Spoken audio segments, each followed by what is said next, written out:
As-Sunnah, As-Sunnah, As-Sunnah Foundation. As-Sunnah, As-Sunnah, As-Sunnah Foundation. Assalamu alaikum wa rahmatullahi wa barakatuh. Alhamdulillah, salatu wassalamu ala rasulillah ba'd.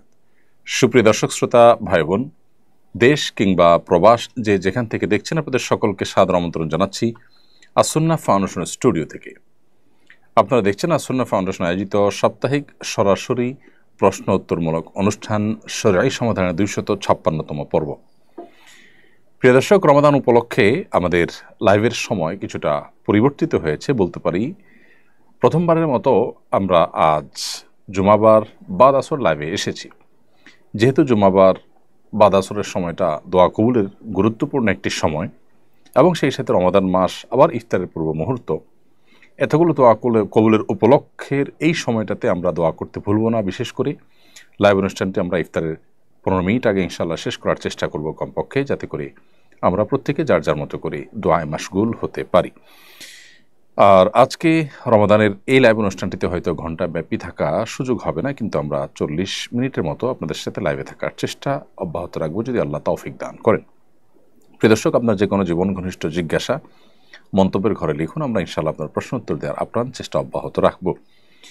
As Sunnah ফাউন্ডেশনের ইফতার বিতরণ কার্যক্রম চলছে সারা দেশব্যাপী। এখনও এই প্রজেক্টে কেউ শরীক হতে চাইলে সে সুযোগ আছে। সেই সাথে আমাদের অন্যান্য যে কার্যক্রমগুলো আছে সেগুলো যথারীতি চলমান আছে। চলুন আর বিলম্ব না করে আপনাদের প্রশ্ন উত্তর দেওয়ার আলোকিত ভুবনে আমরা প্রবেশ করি।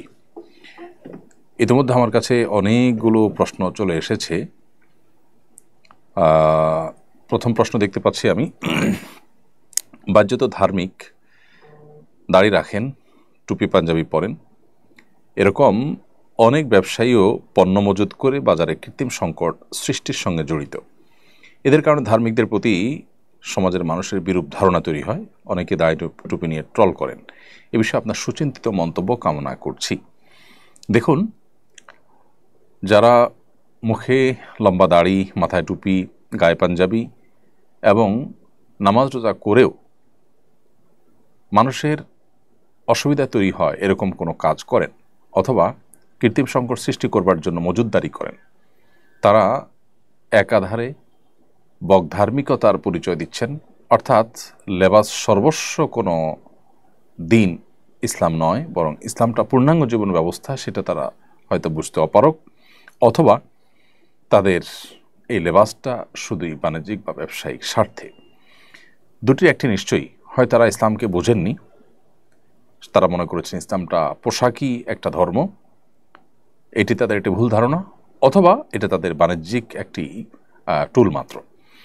একজন মুসলিম তিনি প্রকৃত অর্থে ধার্মিক তখনই হবেন যখন তিনি আল্লাহর হকের পাশাপাশি বান্দার হকের উপরে সচেতন হবেন। নবী সাল্লাল্লাহু আলাইহি ওয়াসাল্লাম যেখানে পরিষ্কারভাবে বলেছেন, আল মুহতাকিরু খাতি লা ইয়াহতাকিরু ইল্লা খাতি, অপরাধী ছাড়া কেউ কৃত্রিম সংকট সৃষ্টি করবার জন্য মজুতদারি করতে পারে না। মজুতদারি করাকে যেখানে নবী সাল্লাল্লাহু আলাইহি ওয়াসাল্লাম নিরুৎসাহিত করেছেন, সেখানে দাড়ি টুপি নিয়ে মজুতদারি করাটা এটা হলো একরকম ইসলামের সাথে তামাশার শামিল। দ্বিতীয়ত, আমরা আমাদের যে সমস্ত ভাই ব্রাদাররা যারা বাহ্যিকভাবে ইসলাম চর্চা করেন, কিন্তু বেচাকেনা করতে গিয়ে, ব্যবসা বাণিজ্য করতে গিয়ে, অন্যান্য কাজকাম করতে গিয়ে তারা আল্লাহর বিধিবিধানকে মেনে চলছেন না, মানুষের কষ্টের কারণ হচ্ছেন, মানুষের অধিকার নষ্ট করছেন, তারা ইসলামটাকে ভালো করে যেন বোঝেন, ইসলামটাকে ভালো করে যেন শেখেন এবং জানার চেষ্টা করেন, সেই জন্য আমি তাদেরকে বিনয়ের সাথে অনুরোধ করছি।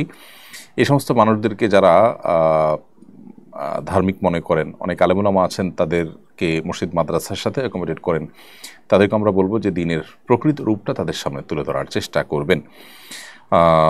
একজন মানুষ তিনি যখন বেচাকেনা করবেন, মানে ক্রেতা হবেন কিংবা বিক্রেতা হবেন, তখনও তাকে অন্যের অধিকার এবং সুবিধার দিকটা খেয়াল রাখতে হবে। আপনার আগের কম দামে কেনা জিনিসপত্র আপনি সরিয়ে রাখছেন, রমজানের দাম বাড়বে তখন আপনি সরিয়ে সেটা বিক্রি করবেন, পরিষ্কার এটি নাজায়েজ। বাজারের স্থিতিশীলতা রক্ষা করার জন্য শরিয়ার নির্দেশ, সরকারি নির্দেশ শুধু নয়, শরিয়ার নির্দেশ হলো আপনি বাজারে স্বাভাবিক আচরণ করবেন, অস্বাভাবিক আচরণ নয়। যা আছে সেটা বিক্রি করবেন, দাম যখন বাড়বে তখন আপনি বেশি দামে পণ্য কিনে সেটা আপনি বিক্রি করবেন সে দামেই। যদি আপনি এভাবে ব্যবসা করতে পারেন, অর্থাৎ বেশি দামে দাম বেড়ে গেলে তখন বেশি দামে কিনে বেশি দামে বিক্রি করবেন, সে দামের আনুপাতিক হারে আপনি বিক্রি করবেন, তাতে যদি ব্যবসা আপনার কম হবে। কিন্তু যদি আপনি আগে থেকে মাল স্টক করে রেখে এরপর দাম বাড়ার পর বিক্রি করেন, তাহলে সেক্ষেত্রে এটা হবে কৃত্রিম সংকট সৃষ্টি করা। বিশেষ করে এই ধরনের মাল সরায় রাখার ফলে যে সংকট সৃষ্টি হয়, তার ফলেও দাম অনেক সময় বেড়ে যায়। তো এর জন্য যত মানুষের কষ্ট হবে এবং অতিরিক্ত মুনাফা অর্জন করা হবে এখানে, সেটা অবশ্যই নাজায়েজ এবং গুনাহ হবে।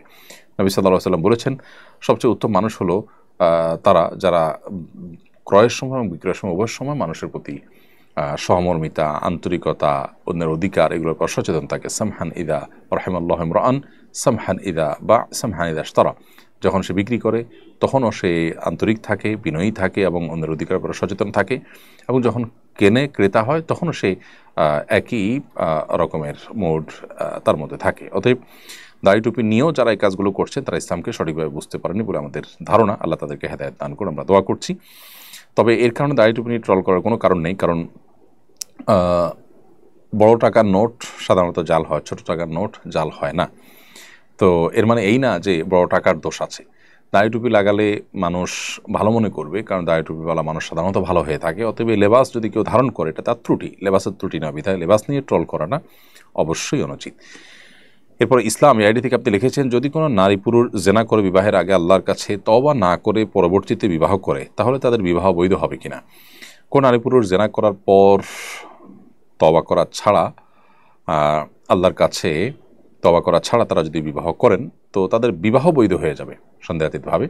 কিন্তু এই যে তওবা করলো না, সেজন্য তারা আগের গুনাহের জন্য আল্লাহর কাছে দায়ী থেকে যাবেন। সো তারা সে গুনাহের জন্য আল্লাহর কাছে তওবা করতে হবে, ইস্তেগফার করতে হবে, দায় মুক্তি আল্লাহর কাছে তারা আশা করতে হবে, কামনা করতে হবে।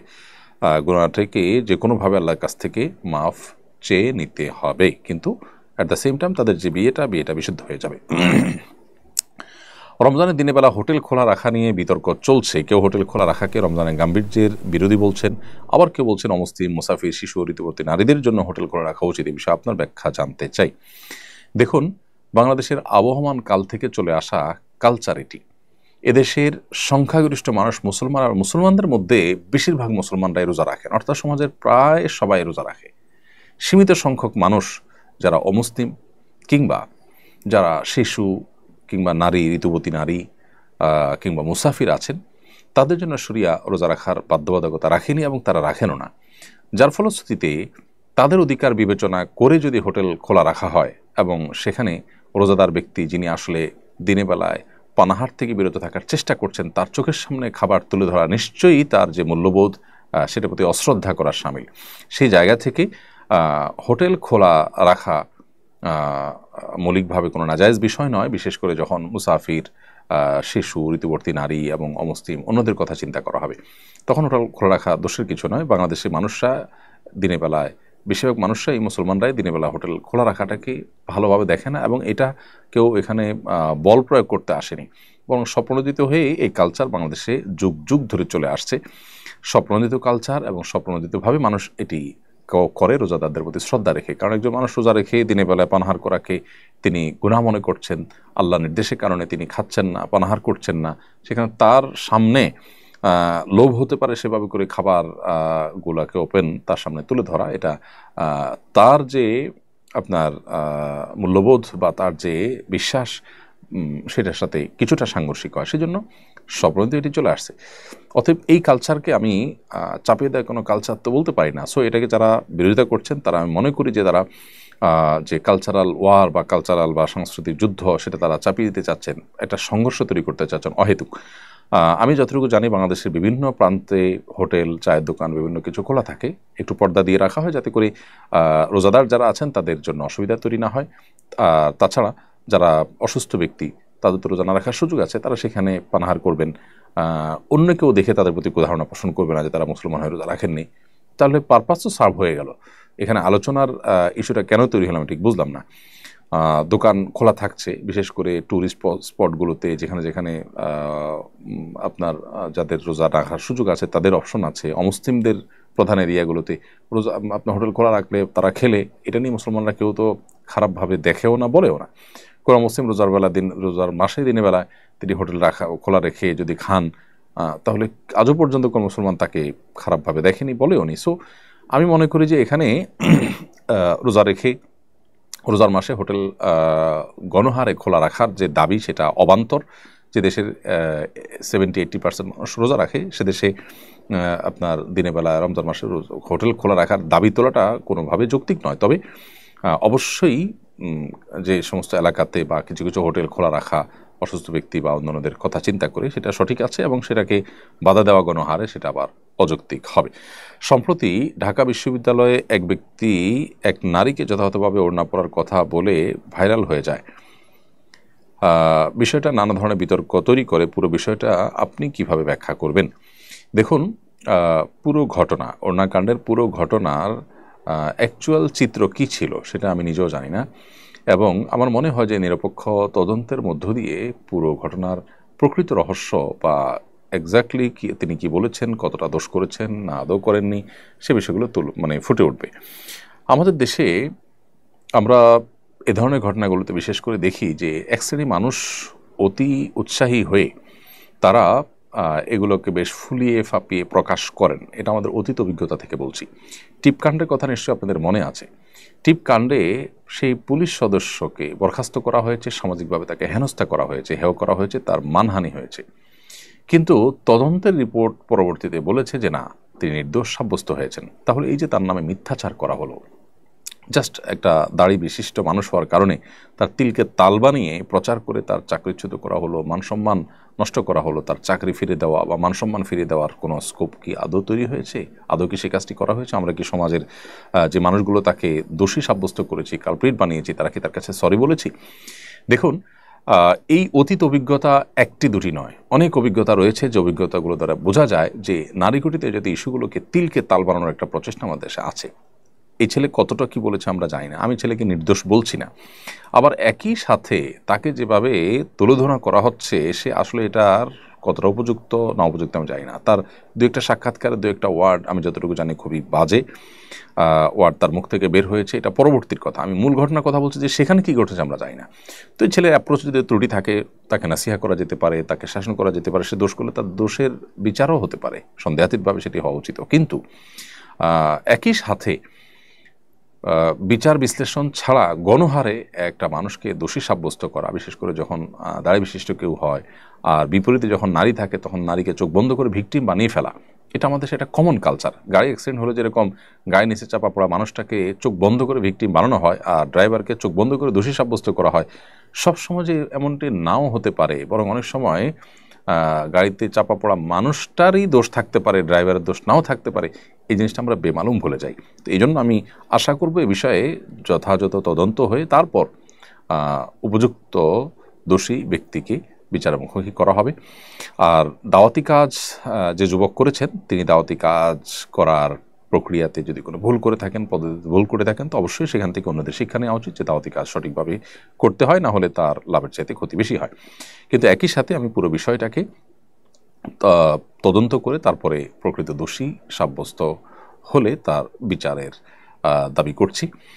এবং আমি যতটুকু জানি তিনি জামিনে মুক্ত হয়েছেন।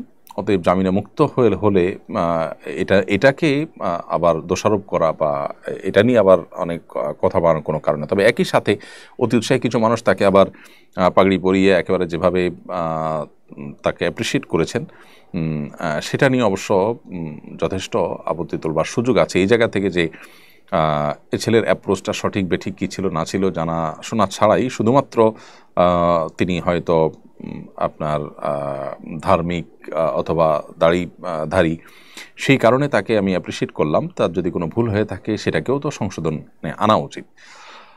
তো আমার মনে হয় পুরো বিষয়টা তদন্ত করে প্রকৃত চিত্রটা তুলে ধরা দরকার। তার আগ পর্যন্ত অন্তত কাউকে ভিকটিম আর কাউকে দোষী সাব্যস্ত করাটা এটা ইটসেলফ আর একটা মব জাস্টিস হয়ে যায় কিনা। রোজা রেখে হিজামা চিকিৎসা গ্রহণ করা যাবে কিনা? রোজা রেখে হিজামা চিকিৎসা করতে পারবেন। নবী করিম সাল্লাল্লাহু আলাইহি ওয়াসাল্লাম রোজা রেখে হিজামা চিকিৎসা নিয়েছেন, সেই জায়গা থেকে আপনি রোজা রেখে হিজামা চিকিৎসা করতে পারবেন। ফাহিমা খাতুন আপনি লিখেছেন, কালকে আমাদের এক্সাম আছে, রোজা রেখে কি নকল করা যাবে? ইন্না লিল্লাহি ওয়া ইন্না ইলাইহি রাজিউন। এমনিতেই তো নকল করা গুনাহের কথা। একজন ইমানদার, একজন মুসলমান তিনি পরীক্ষা নকল করতে পারেন না, এটা গুনাহ, আল্লাহ তাআলা আমাদের জন্য হারাম করেছেন। সেখানে রোজা রেখে রমজান মাসে সেটি করলে তার অপরাধের ভয় আরও বেশি হবে, সন্দেহাতীতভাবে রোজার সম্মান নষ্ট হবে। যে মাসটা গুনাহ ত্যাগের মাস, সে মাসে গুনাহ করাটা হবে একরকম বিদ্রোহের মতো অপরাধ। সো অবশ্যই আল্লাহকে ভয় করা উচিত। এমনি মঈনুল হক আপনি লিখেছেন, আমি একজন ব্যবসায়ী, দোকান পরিচালনার কারণে নিয়মিত তারাবি পড়তে পারি না, তাতে কি আমার রোজার কোনো ক্ষতি হবে?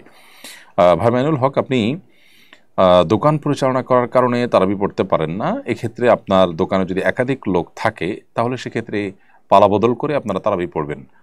ব্যবসায়ীদের বিভিন্ন শপিং মলে, মার্কেটে তাদের সুবিধার্থে একাধিক টাইমে তারাবি নামাজ হয়ে থাকে। সো সেই তারাবির নামাজে কখনো আপনি গেলেন, কখনো আপনার কর্মচারী পাঠালেন, কখনো সহকর্মীকে পাঠালেন, এভাবে পাল্টাপাল্টি করে আপনি পড়ার চেষ্টা করা উচিত। আর যদি কোনো কারণে সেটা করতে না পারেন তো একাকী আপনি তারাবি পড়লেও আপনার তারাবি আদায় হয়ে যাবে। এমনি শাহিন লিখেছেন, অসুস্থতা থাকা অবস্থায় গিয়ে রোজা রাখা ফরজ। আপনি যখন অসুস্থ হবেন, এমন অসুস্থতা যে অসুস্থতার কারণে রোজা রাখার জন্য শারীরিক সামর্থ্য আপনার থাকবে না, তখন আপনার জন্য রোজা রাখাটা ফরজ হবে না।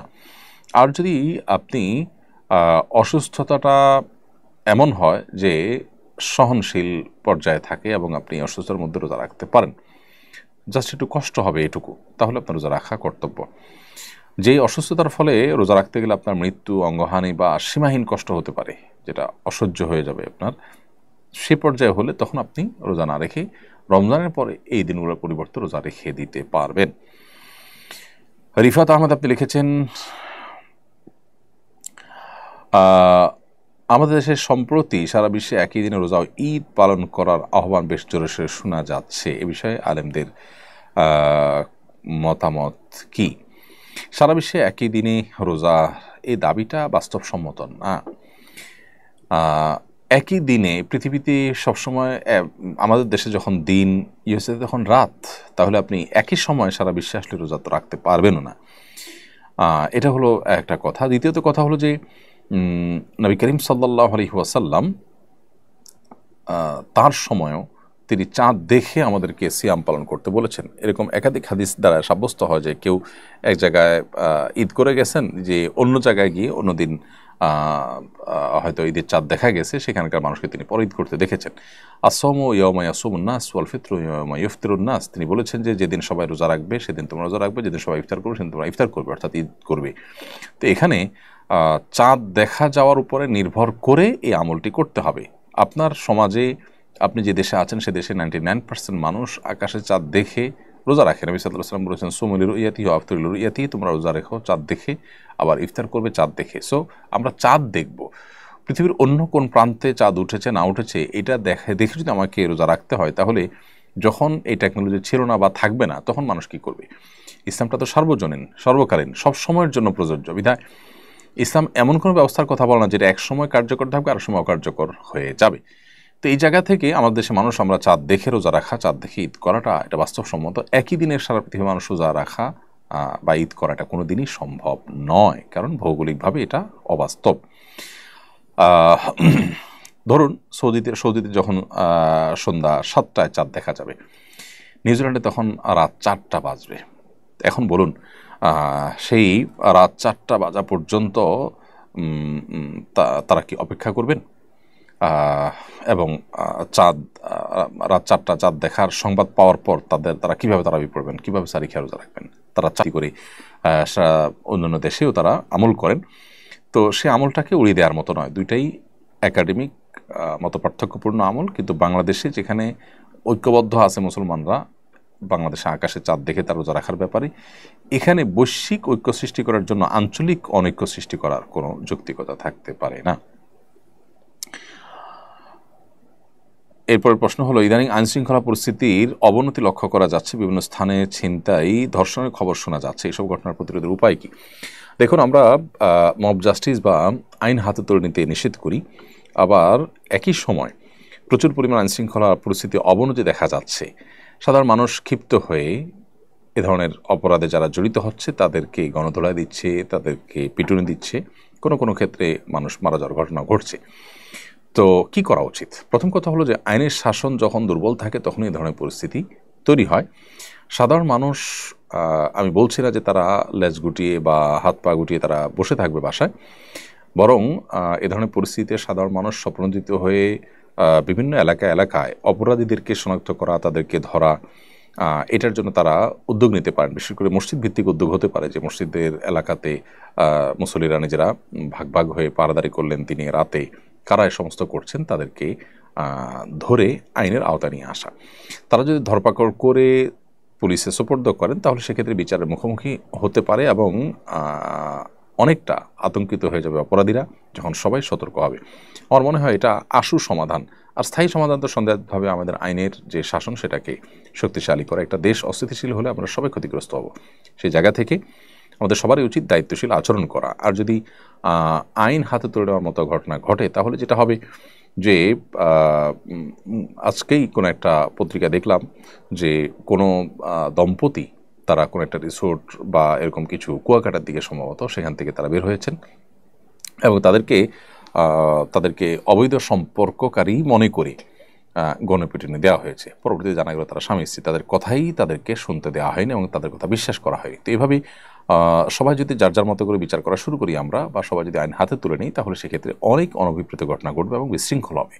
এই জন্য আইনশৃঙ্খলা পরিস্থিতির অবনতিতে আমরা এলাকায় পাহারাদারির ব্যবস্থা করতে পারি স্বপ্রণোদিত হয়ে। এতে আমরা সব লাভ করবো, আল্লাহর কাছে আজরের আশায় করলে আমরা আজর পাবো, বিনিময় পাবো ইনশাআল্লাহ। সেই সাথে এটার একটা আশু সমাধানের পথ হতে পারে। প্রিয় দর্শক, দেখতে দেখতে অনুষ্ঠান আমরা ছোট্ট একটা বিরতিতে যাওয়ার সময় হয়েছে। বিরতির পর আবার ফিরে আসবো, আশা করছি আমাদের সঙ্গে থাকবেন ইনশাআল্লাহ তাআলা। সুন্নাহ ফাউন্ডেশন মসজিদ কমপ্লেক্স ও ইসলামিক সেন্টার একটি লালিত স্বপ্ন। ইনশাআল্লাহ শিক্ষা, সেবা ও দাওয়া সহ ফাউন্ডেশনের বহুবিধ কার্যক্রমের কেন্দ্র হবে এই কমপ্লেক্স। ঢাকার নতুন বাজারের অদূরে কেনা জমিতে শীঘ্রই নির্মাণ কাজ শুরু হবে ইনশাআল্লাহ। সাদাকায়ে জারিয়ামূলক এই প্রকল্পে শরীক হতে পারেন আপনিও।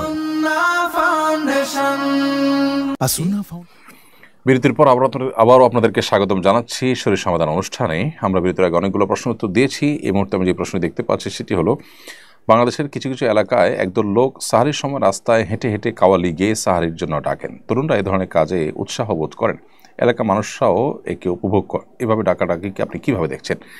যদি খালি গলায় কাওয়ালি গান, তার গানের কথার ভিতরে খারাপ কিছু না থাকে, তাহলে মৌলিকভাবে গাওয়া দোষের নয়। আর এভাবে ডাকাডাকিতে মাইকে আপনার যে উচ্চস্বরে ডাকাডাকি হয়ে থাকে সেটার তুলনায় এটা সহনীয় এবং এটাতে যারা রোজা রাখবেন না, অন্য ধর্মাবলম্বী কিংবা অসুস্থ ব্যক্তি কিংবা ঋতুবতী নারী বা শিশু, তাদের যে খুব বেশি ডিস্টার্ব হয় তাও না। কারণ খালি গলা এই ধরনের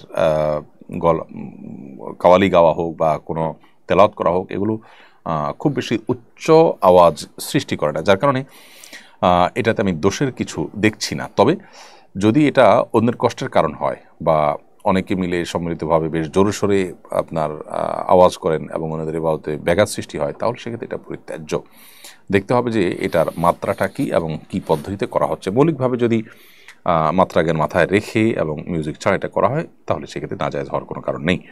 দেলোয়ার হোসেন পনি আপনি লিখেছেন, রোজা রেখেও অনেকে নামাজ পড়ে না, তাদেরকে নামাজে নেওয়ার জন্য কি করা যায়? বেনামাজি রোজাদারের রোজা হবে কিনা?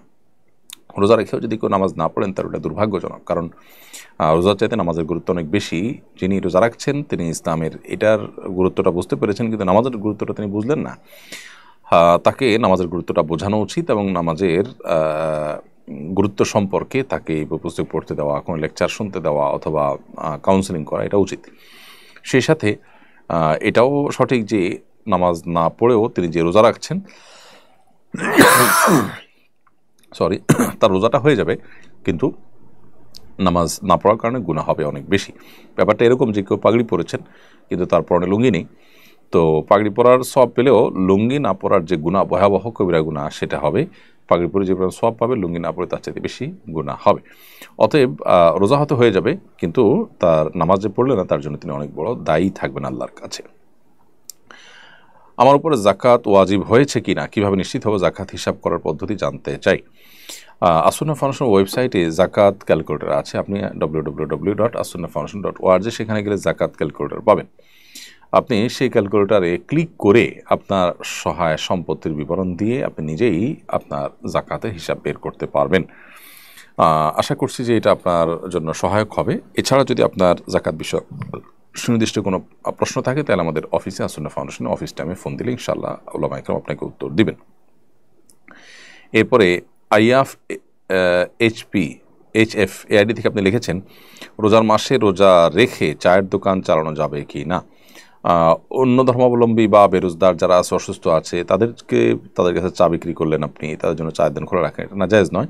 কিন্তু আপনি যদি রোজাদার বা আপনার মুসলিম কিন্তু ইচ্ছাকৃত রোজা রাখছে না শরীয়গ্রাহ্য ওযর ছাড়া, তাদের মধ্যে চা বা অন্যান্য নাস্তা খাবার ইত্যাদি বিতরণ করেন বা ডিস্ট্রিবিউশন করেন বা তাদের কাছে বিক্রি করেন, তাহলে সেক্ষেত্রে আপনি একজন গুনাহগার মানুষকে গুনাহের কাজ করতে সহযোগিতা করছেন। সেজন্য এটা আপনার জন্য শরীয়ত দৃষ্টিকোণ থেকে নাজায়েজ কাজ হবে। ফারিয়া তানি আপনি লিখেছেন আমার প্রায় 20 দিনের বেশি মাসিক চলছে, আমি কি নামাজ পড়তে পারবো, আমার কি রোজা হবে?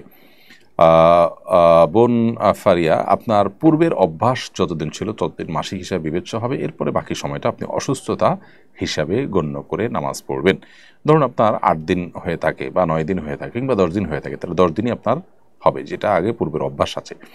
আর যদি অভ্যাস না থাকে, এক এক সময় এক একটা হয় এবং এখন টানা হচ্ছে, তো সর্বোচ্চ 10 দিন আপনার মাসিক হয়, বাকি দিনগুলোতে আপনি নামাজ পড়বেন। ইমরান ইসলাম আপনি লিখেছেন রমজানের আগে কালেকশন করে রমজানে ইফতার বিতরণ করলে কি রমজানের সওয়াব পাবো? রমজানে আপনি ইফতার বিতরণের কাজ করছেন, সেজন্য আপনি সওয়াব পাবেন, কিন্তু টাকা কালেকশন করেছেন রমজানের আগে, তাহলে যারা রমজানের আগে টাকা দিয়েছেন তারা রমজান মাসের দানের সওয়াবটা তো নিশ্চয়ই পাবেন না, যেহেতু দানটা করেছেন রমজানের আগে। যদি এমন হয় যে তিনি কাউকে দায়িত্ব দিয়েছেন রমজানে ব্যয় করার জন্য, তাহলে ইনশাআল্লাহ রমজানের সওয়াব তিনি পাবেন। অর্থাৎ ইফতারটা রমজানে হবে, এখন আমি ডোনার, আমি কালেক্টরকে দিলাম যে তুমি এই টাকাটা নাও, রমজানে ইফতার করাবে, তাহলে ইনশাআল্লাহ আমি রমজানে দানের সওয়াবটাই পাবো, কারণ আমার টাকাটা ইমপ্লিমেন্ট বা খরচ হচ্ছে রমজান মাসে, টাকাটার খরচ হচ্ছে, ব্যয় হচ্ছে রমজান মাসে, আমার চাহিদা পূরণ হচ্ছে রমজান মাসে, সো সওয়াব পাওয়া যাবে, আশা করা যায়। কিন্তু কেউ যদি রমজানের আগেই দান করেছেন, সেটা দিয়ে যিনি টাকা রিসিভ করেছেন তিনি রমজানে ব্যবহার করেছেন, তাহলে দানকারী সওয়াব পাবেন না, কারণ তিনি রমজানে দান করার জন্য দেন নাই। তো সাধারণত ইফতারের জন্য টাকা কালেকশন করলে তো দাতা রমজানে খরচ হবে সেটা জেনেই দেন, তো সেটা জেনেই যদি দেওয়া হয় ইনশাআল্লাহ তিনি রমজানে দানের সওয়াব পাবেন। শাহিনা রিমি লিখেছেন যদি কারো স্বর্ণ 10 ভরি হয়ে থাকে তাহলে কি পুরো 10 ভরি জাকাত দিতে হবে নাকি 7 ভরির বাড়তি অংশে জাকাত দিলেই হবে? বোন শাহিনা, 10 ভরির হলে তাকে 10 ভরির পুরাটুকুরি জাকাত দিতে হবে, 7.5 ভরির উপরে হলে তখন সবটুকুর জাকাত দিতে হয়, শুধু অতিরিক্ত অংশের নয়, বরং পুরোটারই জাকাত দিতে হবে 2.5% হারে, বিক্রয় মূল্য থেকে 2.5% হিসাব করে বের করে জাকাত দিতে হবে বছরে একবার।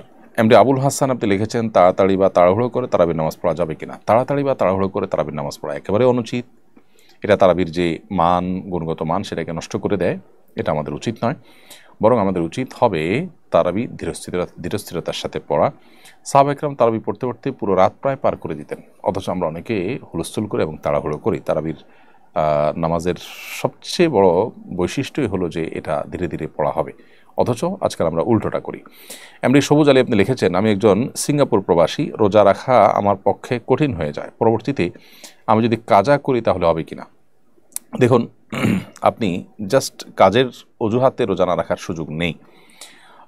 যদি এমন হয় যে আপনি যেখানে আছেন সেখানে রোজা রাখতে আপনার কঠিন হয়, তাহলে আপনার সেই জায়গা পরিবর্তন করা দরকার, সেই চাকরি পরিবর্তন করা দরকার, সুইচ করা দরকার, যাতে করে আপনি রোজা রাখার মতো পরিবেশে যেতে পারেন। আপনি সামান্য একটু রুটি রোজের জন্য ফরজ রোজা রাখতে পারছেন না, এরকম জায়গায় নিজেকে আপনি নিয়েছেন, তো এটা আপনার জন্য অনুচিত কাজ। যদি এমন হয় যে সাময়িক সমস্যা, এই মুহূর্তে পারছেন না, সেখানে যৌক্তিক শরিয়া গ্রাহ্য কোনো ওজরের কারণে, তাহলে সেটা গ্রহণযোগ্য হতে পারে, পরবর্তীতে রোজাগুলো রেখে দিলে হবে। মোহাম্মদ শাফিয়ার রহমান আপনি লিখেছেন রোজা রাখা অবস্থায় হাত কেটে যদি রক্ত বের হয় তাহলে কি রোজা থাকবে? ভাই শাফিয়ার রহমান, রোজা রেখে যদি হাত কাটা যায় এবং হাত পা শরীরে যে কোনো অঙ্গ প্রত্যঙ্গ কাটা যাক, তাতে রক্ত বের হোক, তাদের রোজার ক্ষতি হবে না, রোজা হয়ে যাবে ইনশাআল্লাহ তাআলা। এমডি দেলোয়ার হোসেন সরকার লিখেছেন আমি বিদেশে যাব, বিদেশে যাওয়ার জন্য মেডিকেল টেস্ট করলে কি রোজা ভেঙে যাবে?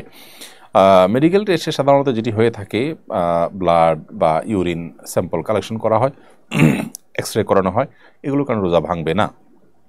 যদি কখনো এরকম কোনো মেডিকেল টেস্ট হয় যে মুখের ভিতর দিয়ে আপনার পাকস্থলিতে কোনো মেশিনপত্র ঢুকিয়ে টেস্ট করা হয়, তাহলে সেক্ষেত্রে সেটি কথা ভিন্ন।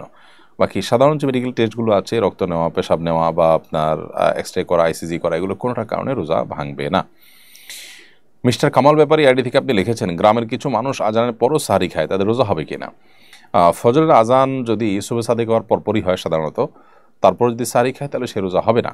কারণ শবে সাদিকের পরে সারি খেলে সে রোজা হয় না। আল্লাহ সুবহানাহু ওয়া তাআলা বলেছেন, কুলু ওয়াশরাবু হাত্তা ইয়াতাবাyyana লাকুমুল খাইতুল আবয়াদু মিনাল খাইতিল আসওয়াদি মিনাল ফাজরি।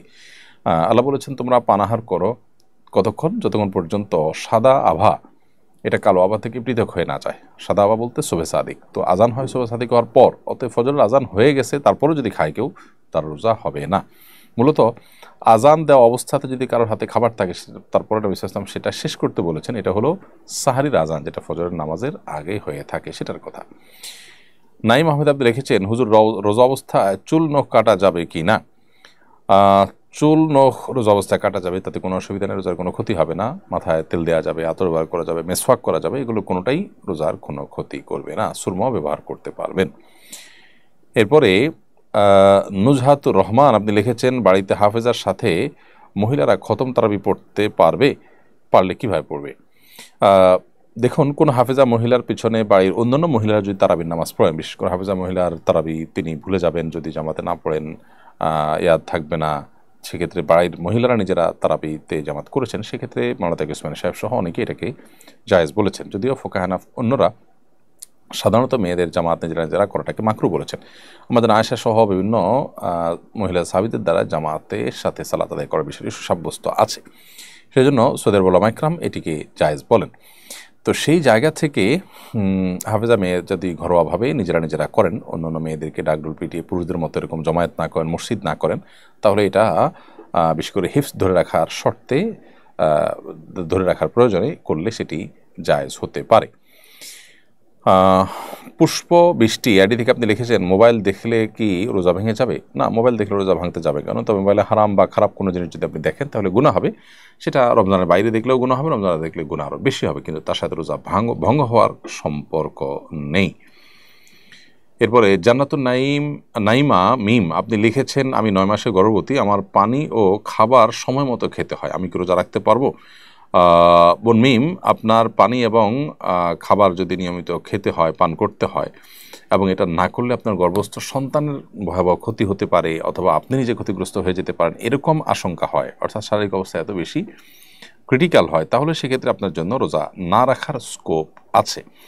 কিন্তু এটা আপনাকে নিশ্চিত হতে হবে দিনদার এবং অভিজ্ঞ ডাক্তারের মাধ্যমে। যে ডাক্তার দিনদার না, যিনি রোজার গুরুত্ব বোঝেন না, তিনি হয়তো বলবেন যে না, এটা আপনাকে করতে হবে।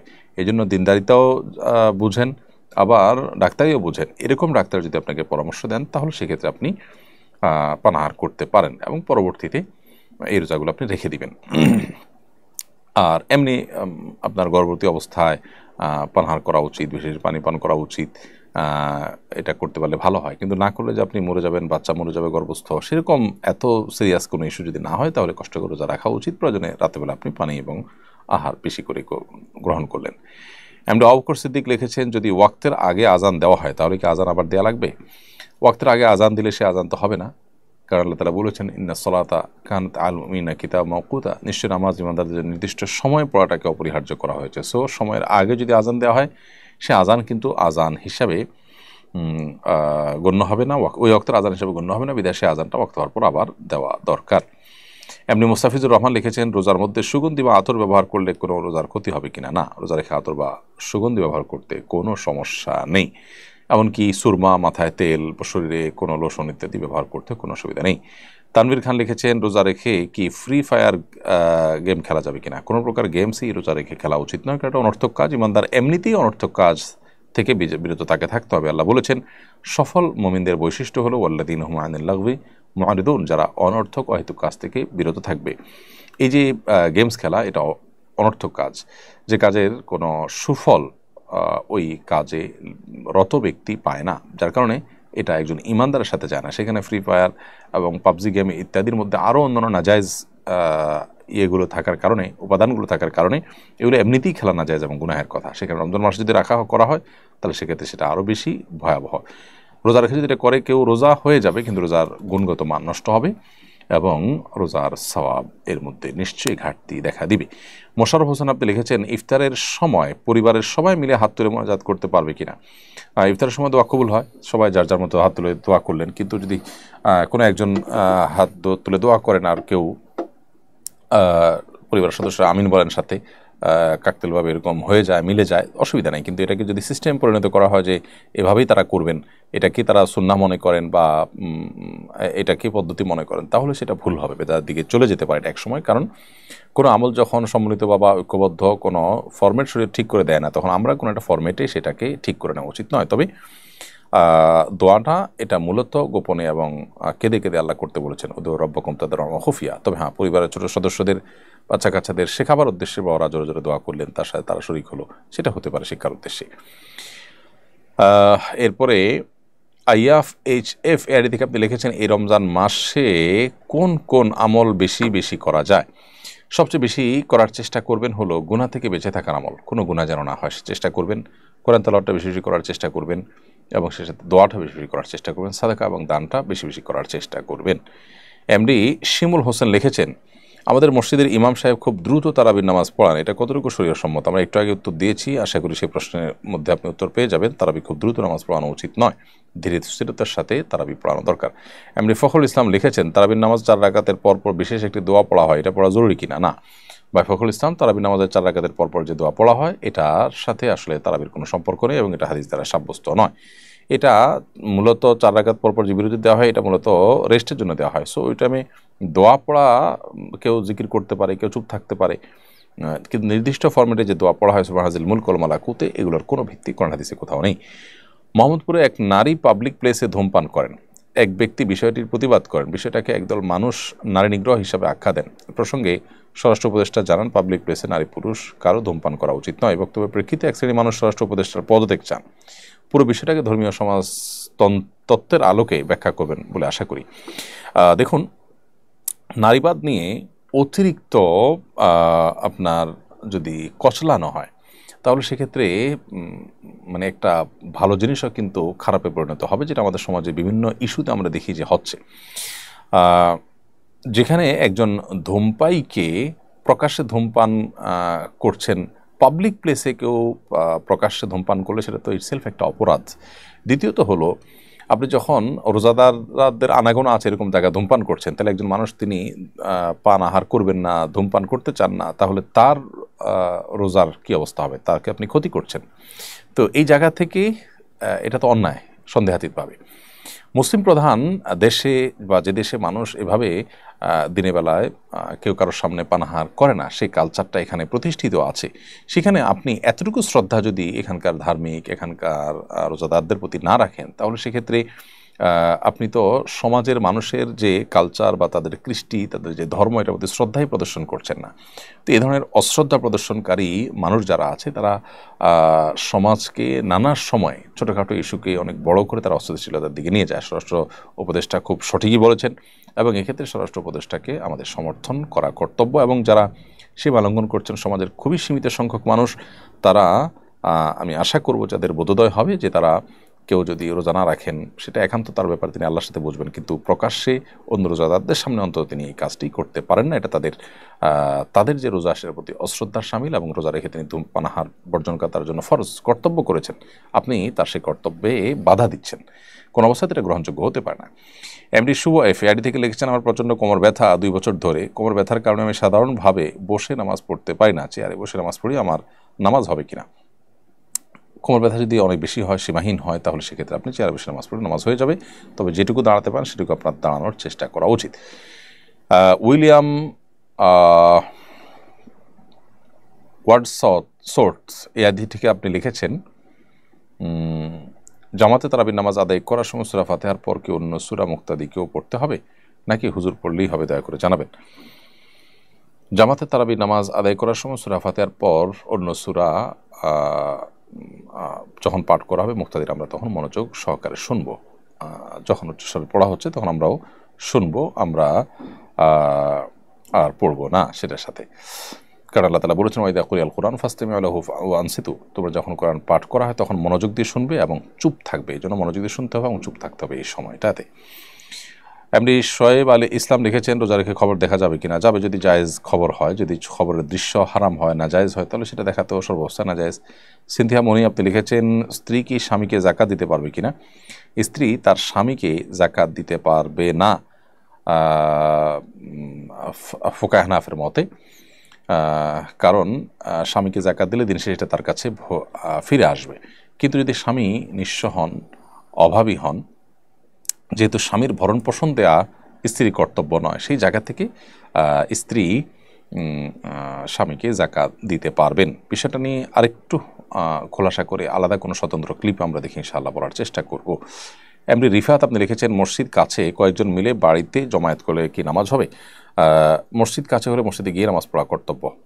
কারণ একটি হাদিস রয়েছে, লা সলাত আল মসজিদ ইল্লা ফিল মসজিদ। হাদিসের সনদ নিয়ে কিছুটা দুর্বলতা থাকলেও মৌলিকভাবে অন্য হাদিসের আলোকে এর অর্থটা ঠিকই সাব্যস্ত। সেটি হলো জামাতে সালাত মসজিদে আদায় করা উচিত, কোনো গ্রহণযোগ্য ওজোর ছাড়া বাসা নামাজ পড়া উচিত না। মসজিদে অনেক দূরে যেতে পারছেন না, বিশেষ কোনো ওজোর আছে, এটা ভিন্ন কথা, কিন্তু কোনো বিশেষ গণশরীয়াগ্রাহ্য ওজোর ছাড়া এরকম করাটা অনুচিত যে আপনি আপনার বাসা বাড়িতে নামাজ পড়লেন। প্রিয় দর্শক, যেহেতু ইফতারের সময় ঘনিয়ে আসছে এবং সেই সাথে আজকে জুমার দিন আসরের পর দোয়া কবুল হয়, আমরা শেষ সময়টাতে ইফতার এক মুহূর্তে দোয়াতে মাশগুল থাকা দরকার। সেজন্য আমরা লাইভ অনুষ্ঠানটিকে এখানেই শেষ করছি। আল্লাহ তৌফিক দিলে পরবর্তী লাইভে আপনাদের সাথে দেখা হবে। সে পর্যন্ত সবাইকে আল্লাহ তাআলা ভালো রাখুন, নিরাপদে রাখুন, সুস্থ রাখুন। জাযাকুমুল্লাহ খাইর। আসসালামু আলাইকুম ওয়া রাহমাতুল্লাহি ওয়া বারাকাতুহু। আস-সুন্নাহ ফাউন্ডেশন, উম্মার স্বার্থে সুন্নাহর সাথে। আস-সুন্নাহ ফাউন্ডেশন, উম্মার স্বার্থে সুন্নাহর সাথে। আস-সুন্নাহ ফাউন্ডেশন, উম্মার স্বার্থে সুন্নাহর সাথে। আস-সুন্নাহ ফাউন্ডেশন, উম্মার স্বার্থে